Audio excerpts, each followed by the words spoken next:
Hey guys, welcome back to the Hustlin' Horsepower channel. In this video, we go over a couple things, getting one of my trick flow blocks ready, just doing a little bit of legwork on that, and then we cut down some pistons and stuff like that for Boost is my friend. But we appreciate everyone that likes and subscribes to this channel. The last week or so, I spent some time making sure the toter home and the trailer were ready for, along with Straight Gangster, we're ready to go make the trip to Southern California in case we got the invite to Mega Cash Days. There was some talks about it, but we never got the official invite. So we're thinking about heading to Delaware, US 13 Dragway. They have a pretty good size back to the track race.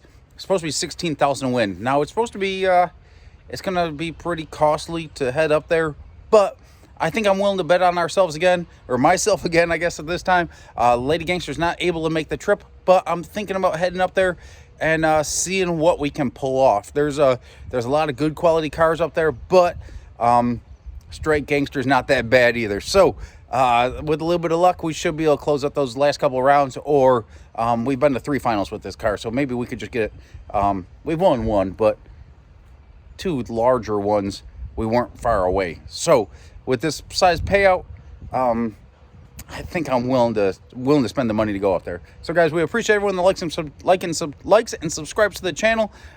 It's getting a little misty out here right now. I'm just finishing up a little oil change on the toter home, but I'm gonna try to upload this video for you, and I'm gonna try to be a little bit more, try to get 3-4 videos out a week for you guys. There's plenty of stuff going on to keep you guys updated, but with Lady Gangster 8 months pregnant right now, there's a lot going on, even more so than normal. So guys, appreciate it. We'll see you soon. And if you're in the Delaware, Maryland, and Virginia area, I'll make a post here tonight if I'm headed out, or maybe in the morning, but I much rather drive at night. It's 500 miles each way. It's gonna be a pretty pricey trip up there, but like I said, it's a pretty good payout. If we're up there, I'll have a set of wheels and tires for sale, double bead locks, 6.5-inch backspace, 4th gen Camaro they came off of. Pretty good deal. We got two sets of 2810.5s with not many runs on them, 25 runs on them. Those will be I'll sell them for $200 a piece. Try to help recover some fuel money. And I have a big block Chevy crank, a couple other things. So guys, and 9.8 deck, tunnel ram, set up for fuel injection, shotgun style barrel intake. Let me know if you guys are interested. See you soon. There's not a whole lot of work going on right now. Straight Gangster doesn't really need any real work. It just needs a little bit of luck. So to get us those last couple rounds to get us a good win. But right now, I'm in here on the shop, and this is one of the 2 blocks that I got. So this is going back weeks after we lost the Dirty 30 in the fire. So that's going back a couple years now. Now, Trick Flow used to make these blocks back in the day. So some of you guys know, some of you guys don't know. I used to travel along with Lutz Race Cars, Jeff Lutz and them guys over there. And they've ran these blocks for a long, long time. These blocks are good. For a conventional 484 bore space, big block Chevy, these blocks are good. Now you could run like a Big Chief style head on it, a spread port style head, and that would really help increase the horsepower and stuff like that. But that stuff starts getting more and more expensive, and I don't have spread port heads. I don't have a intake. That is stuff that's a possibility to do in the future, but right now we just run the Trick Flow, basically a box stock 365 head, with some, of course, different valve springs in and stuff like that for the turbo cam. But they're essentially just a box stock Trick Flow 365 head. And I can't tell you the mile an hour we've been with them, but we've made some pretty good power with those heads, especially doing just the no prep stuff. Now, if we had it on a good prep deal, we could probably go we could go faster, right? You could get the mile an hour in it. You could get another probably 5-7 miles an hour in the car fairly easily at 60 feet. And that'd probably pick us up another 10, 12 miles an hour, and that would be really some pretty decent mile an hour for a conventional big block Chevy. But for all the small tire no prep stuff that we do, we generally don't go nearly as fast as what the big block Chevy is capable of. And that's got its advantages and it's got its disadvantages. I've been thinking about giving BTR a call. They do a lot of stuff with the LS stuff. And Nigel over at Brutal Speed and Tuning, he's on here as well on the YouTube stuff. If you want to go check him out, he's got one of the fastest LS powered, stock block LS powered vehicles out there. It's a Fox Body Mustang. Surprise! No, I'm just joking. It's a Fox Body Mustang, and it runs pretty good. They go 430s with it. They've been 420s with it. Right now, I believe John Capizzi took the record from him and went like a mid 420 or so. But both cars are very, very fast, and they that's a possibility to go to a LS platform. But these blocks, I've had them for a while now. Now, getting back to it, I got the first block shortly after the loss of the Dirty 30. Now, these things are like, they're hard to find. They're like a needle in a haystack, and I got 2 of them. I know Jeff Lutz has 3 or 4 of them. I don't really know many other people that have these blocks. They stopped making them back in the early 2000s, but they're a very good quality block. Got real beefy supports in here. The main caps down here, they're splayed. They're very high quality aluminum blocks. Very thick. Water blocks. Water block is cool because water can flow through the block, so we could take it on the street and do some street driving with it. Now, I'm gonna go get the tripod because my arm's getting sore. Now I understand why Maddie complains when she's like filming and stuff like that, because this little phone gets pretty heavy after a while. But I'll be back right in a jiffy. Alright guys, so getting back to it now that I'm a little bit more prepared. These blocks are pretty damn good. You can make, well, I'll put it this way. Now I don't know for sure, but I'm pretty damn positive Lutz is going with this block in the car with a symmetrical port head. We run the regular conventional style head. Intake ports are spread out, and you can get a lot larger volume out of a lot of the heads. But I guess I'll step it back for a second for you guys, because there's too much information in this head to go through about this like systematically. That's not to say any way, shape, or form, but it's very hard to go through and kind of tell you the whole story without telling you the whole story. So a conventional head, they're limited on the air pass and the volume that you could put through a conventional style head. Now, a symmetrical port head, the intake runners are more in line with the intake valve. So you can make them a little bit larger, and you can get straighter airflow and more airflow. Now, people say boost is boost, but boost is really just the amount of pressure that's up here and not in here and out there, okay? That's why if boost was just a magical number, your stock block or your regular LS motor with 20 pounds of boost and your Hemi with 20 pounds of boost would make the same amount of power. Boost is just a number. Boost is a number. It does have some, of course it has correlation and stuff like that, but you really want to have CFM. CFM is the cubic feet per minute of air going through the motor. The more air you can put through the motor, that means the more fuel you can burn, and the quicker you can get it out. Okay, you just want to. It's just an air pump. That's all a motor is as fast as you can get the air in and the air out. That's why forced induction, like turbos and blowers and prochargers or centrifugal blowers, screw blowers, they're basically just have different efficiencies and different restrictions, I guess you could say, of how much air you could pump through the motor. So, getting back to it, with the conventional head and stuff like that, we could still make some pretty good power with this without really squeezing the big block, and that's why I like it.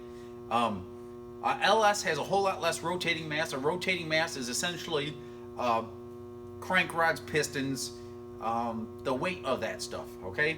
My big block Chevy cranks are between 58 and 62 pounds, okay? LS crankshaft is considerably lighter than that. Probably, I don't know for sure, but they're in like the 30 to 40 pound range, okay? That's a massive, massive difference. I want to say like something like 42 pounds is a conventional LS crank, depending on the stroke and so on and so forth. But when you start adding up all that internal mass, it's like a big yo-yo. The faster it comes up, the longer it takes to come down, okay? So with a big block, with a good sized stroke and stuff like that, the power management aspect of it is a little bit harder.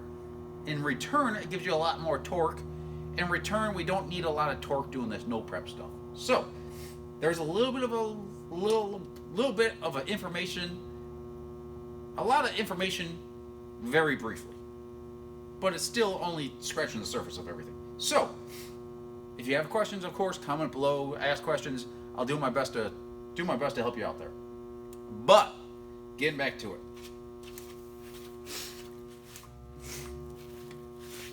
I had this block at one machine shop for like well over a year with a pretty decent down payment, and they kept on telling me they were working on it, and in fact they didn't touch the damn thing. So this motor right here was supposed to go in the Homegrown Hustler. That's the car that we lost after having just 5 months, and that car was pretty damn impressive. That car did very well for itself. But this motor was supposed to be in that car. We ended up tossing in the burnt motor out of the Dirty 30 in the car for a short period of time, and then I ended up buying a motor from a friend of mine that now sits in the sits between the frame rails of Straight Gangster, and we've ran that motor for a while now. This motor, I took it out of that machine shop because they didn't do nothing with it, and I gave it to another machine shop to hopefully have ready to put in Straight Gangster, and that was back in like April or so of this past year. And as you guys know, we brought out Straight Gangster in July, and unfortunately this is how the motor sits. I got 2 of them. They don't really need a whole lot of parts, but I'm gonna go through and just check some things, and before too long I'm going to find a machine shop that is going to do the work on these, because I want to have these motors in the car for next year. What's up? What's up? So guys, unfortunately the compressor just turned on, but my phone's at 1%, so this just is what it is. We're over here knocking off some, not domes off the pistons, but we're changing the, I guess you could say the compression height on the piston. The clearance is on the piston here. So we're knocking off 20,000s, but as you can see, this is on a 45-degree angle. So when I go and turn this, it's going to be up to 40. I'll try to do it in the act, but I can't do it in the act because my phone's at like 1% right now. But since this is on a 40-degree angle, we'll go here and we'll go, or 45-degree angle, we'll have to go double. So we'll go to 40 thou on this and knock this off. But yep, this is the last one to do, and then back to working on my own personal motor. As you can see, this piston's like an inch smaller than what mine are. Right? Something like, what is this, 362 or something like that? 380, and mine are 4520. So yeah, quite a bit different. So now that these are machined down, you're gonna have to go through it and bevel the edges right here because you can't have a sharp edge. And then the eyebrows where the valve reliefs go, that's actually technically a valve relief, but they're called eyebrows as well. You can see that sharp edge right there. You got to get rid of that sharp edge and put a nice little fillet on it. So that you just do that with a little bit of sandpaper and a nice edge along the outside here, just to concave it a little bit. But there it is. All 8 of them are done. Back to Sammy. He's gonna go polish it up for you. Boost is my friend. Check them out. They got a pretty cool little fox body. I'm not sure if I said that properly. They got a, you know, your normal cookie cutter fox body LS deal, but it runs pretty damn good.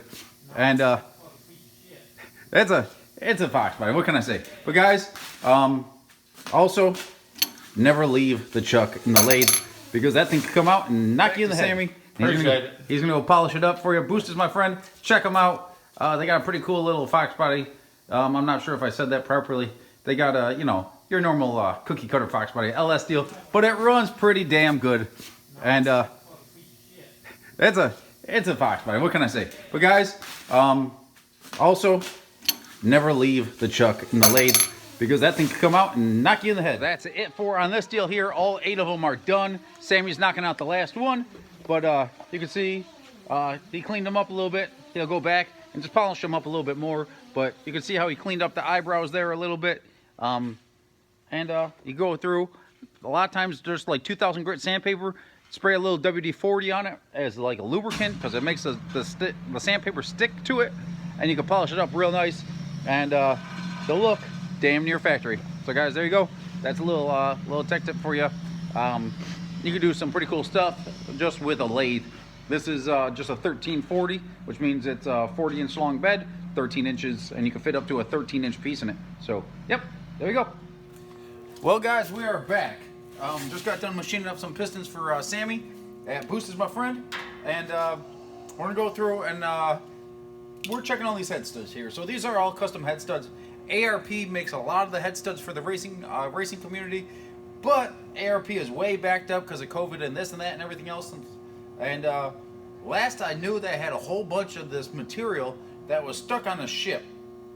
It's the material to make the studs. That was the intel or the information I got. Don't quote me on that, but that's the last information I got. So I found a guy that makes head studs for a lot of the top fuel cars, and I said, hey, can you make some 7/16 studs for a big block Chevy? And that's what he did. So I went through and I measured all this stuff, and I measured the holes in the block and so on and so forth. But I'm not sure if he screwed up or I screwed up. I probably have the drawings that I sent him somewhere. But some of these holes started off a little bit larger than 7/16. So that means the threads are countersunk in there a bit. Most of these are all pretty dang good here. A couple of these we're gonna have to cut down. So, like this one right here. Let's see if there's a way I could do this. Well, I'll show you. Okay. Well, we can just do it this way.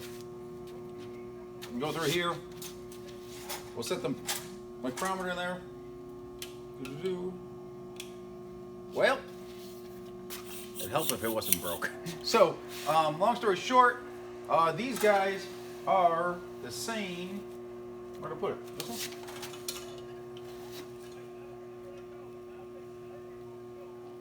Yep. Alright.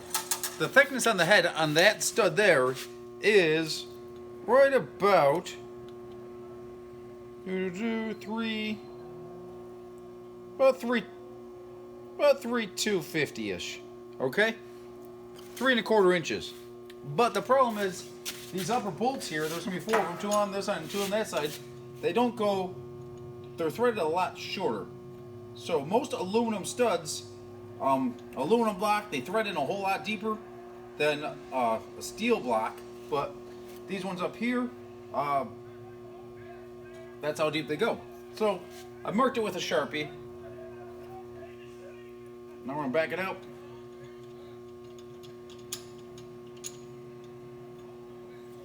Now we're gonna measure this.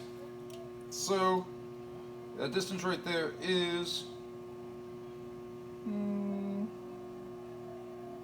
1/200. Okay. So I know that from here down we need to be at 1/200. It's gonna be right there. Now there's other ways to do this, but this is the most basic way, because it doesn't have to be super accurate, because we run a washer on them anyways. We'll go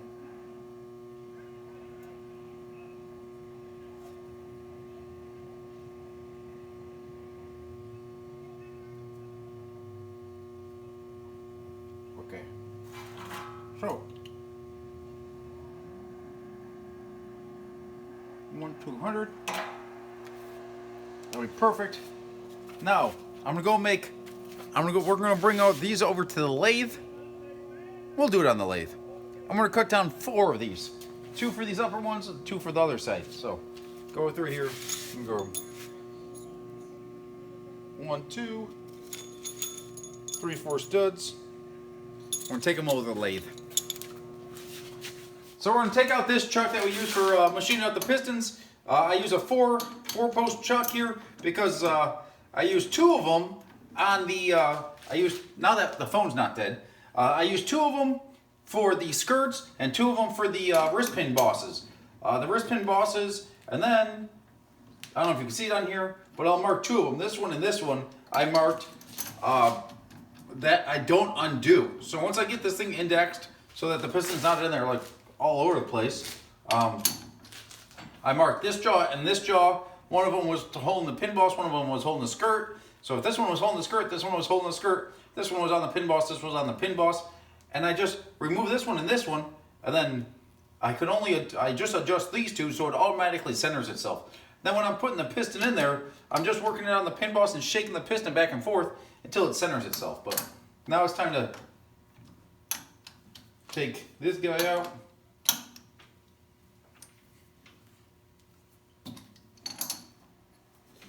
Doo-doo-doo.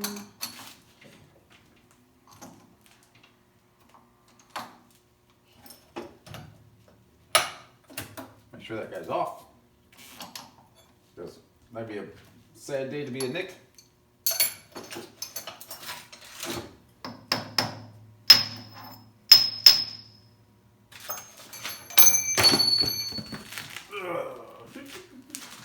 Now we're going to switch back to the three-jaw chuck, because the three-jaw chuck automatically centers itself. So we don't have to index the jaws or nothing like that. It's the most common jaw and the right one to use when doing that stuff. I wonder why I fell off. I had the wrong guy in there. Okay. Now I gotta switch this over too, but y'all don't want to get bored with that.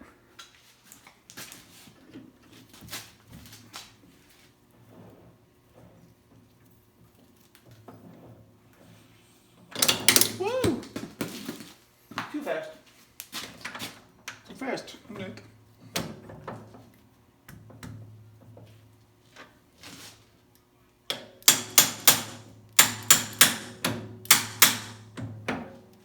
You folks.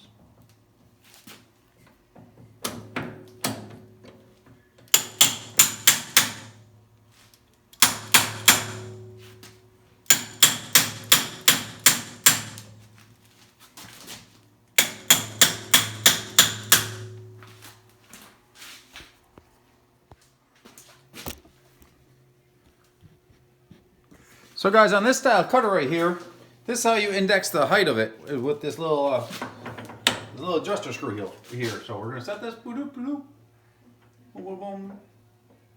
set that there, lock it into place. Then I'm gonna go get myself. We're gonna get 4 7/16 nuts, because these are 7/16 course going into the aluminum. We're gonna put the nut on here. So after we cut this and we go and deburr it, we can clean it all out a little bit faster than taking a tap to the deal. Boom.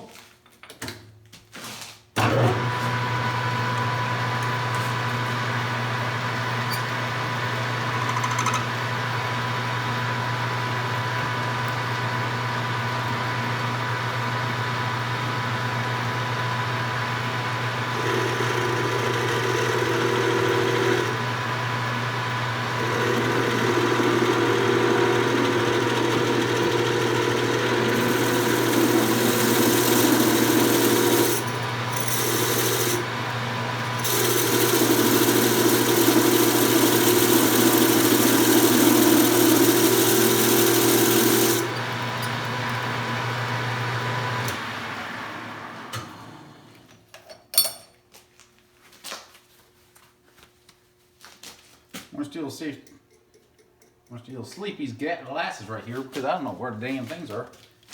They could all laugh at me and say how goofy I look.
I'm done.